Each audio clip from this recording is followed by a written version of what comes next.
भारत के पड़ोसी देश बांग्लादेश में जो जिस तरह से तख्ता पलट हुआ था, ठीक उसी तरह से नेपाल में भी तख्ता पलट हो गया है। और वहां पर जो सरकार में शामिल लोग थे, खासकर प्रधानमंत्री देश छोड़ करके चले गए, जो जितने भी मंत्री थे, सांसद थे, सबको या फिर गिरफ्तार कर लिया गया, उनको देश छोड़ करके जाना पड़ा, या फिर उन्हें मार दिया गया। खबरें तो तक यहाँ तक आई कि एक बड़े मंत्री के बीवी को जला दिया गया प्रदर्शनकारियों ने। और यहाँ तक कि जो सुप्रीम कोर्ट था, उस सुप्रीम कोर्ट पर भी तोड़फोड़ की गई। पार्लियामेंट में जाकर के आंदोलनकारियों ने कब्जा कर लिया, और जो सरकारी दफ्तर थे, ऑलमोस्ट कई सारे दफ्तरों को जला दिया गया। तो यहाँ पर हमारे साथ कुछ मौजूद हैं भारतीय लोग, कि जो नेपाल में, हमारा पड़ोसी देश है, तो वहां पर जो घटना हो रही है उसको लेकर के क्या कुछ सोचते हैं और क्या कुछ कहना चाहते हैं। क्योंकि भारत में कुछ लोग हैं सोशल मीडिया पे ऐसा बोले हैं कि जिस तरह से आंदोलन, जिस तरह से प्रोटेस्ट नेपाल में हुआ, ठीक उसी तरह से यहाँ पर भी होना चाहिए, जिससे कि सरकार बदल जाए, पलट जाए।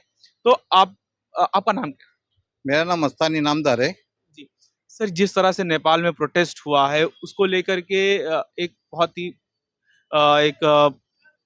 बहुत ही संदेह है, बहुत ही गुस्सा है लोगों में, नेपाल वालों में, और सरकार पलट दी। तो आपको क्या लगता है कि इस तरह से आंदोलन होना एक देश में कितना सही?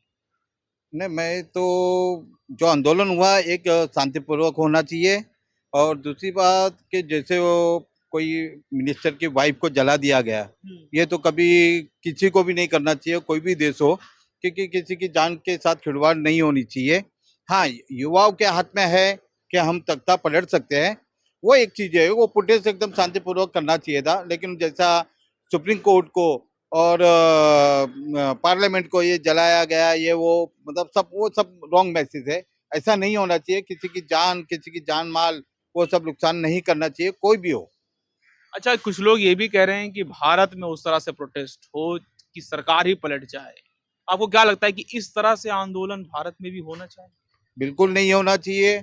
और हमारा ये भारत बहुत अच्छा देश है, और ये प्रोटेस्ट वोटेस्ट होना चाहिए एक अलग तरीके से। लेकिन हमारी जो अभी गवर्नमेंट चल रही है वो अच्छी चल रही है, तो वो उसके खिलाफ ऐसा कुछ ऐसा हमको नहीं लगता है। लेकिन ठीक है, अगर युवा जो भी सब बढ़कर अपने प्रोटेस्ट करते हैं, लेकिन ये सब चीज हमारे हिंदुस्तान में 100% नहीं होनी चाहिए। आपको क्या लगता है कि इस तरह से आंदोलन जो हुआ है, एक पूरे तरह से कह सकते हैं कि नेपाल को बर्बाद ही कर दिया है? गलत है। बहुत ज्यादा वहां पे नुकसान नहीं हुआ। होना चाहिए, गलत है वो। अगर प्रोटेस्ट करना है तो शांति के साथ कर सकते हैं, अपनी डिमांड रख सकते हैं, बहुत से रास्ते हैं। ये सब दंगे करना, जलाना, ये सब गलत बात है, ऐसा नहीं होना चाहिए। इस तरह से प्रोटेस्ट करना नहीं होना चाहिए, और गलत, बिल्कुल गलत। संविधान के दायरे में रह संविधान करके के दायरे में आंदोलन होना करना चाहिए। और प्रोटेस्ट हाँ, करना ये आंदोलन जायज संविधान हक के है। दायरे में होना चाहिए। लेकिन जब इस तरह से आंदोलन हिंसक हो जाए तो उस पर लगाम लगाना भी बहुत जरूरी है। सरकार है, हमारी मिलिट्री है, हमारी पुलिस है, वो इसको लगाम लगाने में हमारे हिंदुस्तान की मिलिट्री और पुलिस और जो भी हमारे सरकारी ऑफिसर है वो बहुत अच्छा छमछम है। और ये नेपाल नहीं है, ये हिंदुस्तान है। हाँ, डेफिनेटली इंडिया जीतेगी। हाँ हाँ। आपको क्या लगता है कि नेपाल में जो प्रोटेस्ट हुआ है उसको लेकर के आप क्या कुछ कहना चाहते हैं? उसके बारे में हमारे ये बड़े भाई है, ये जी। हमारे भाई है, ये बड़े आप कुछ कहना चाहते हैं? नहीं, क्योंकि हम इनके आगे कभी नहीं बोलते।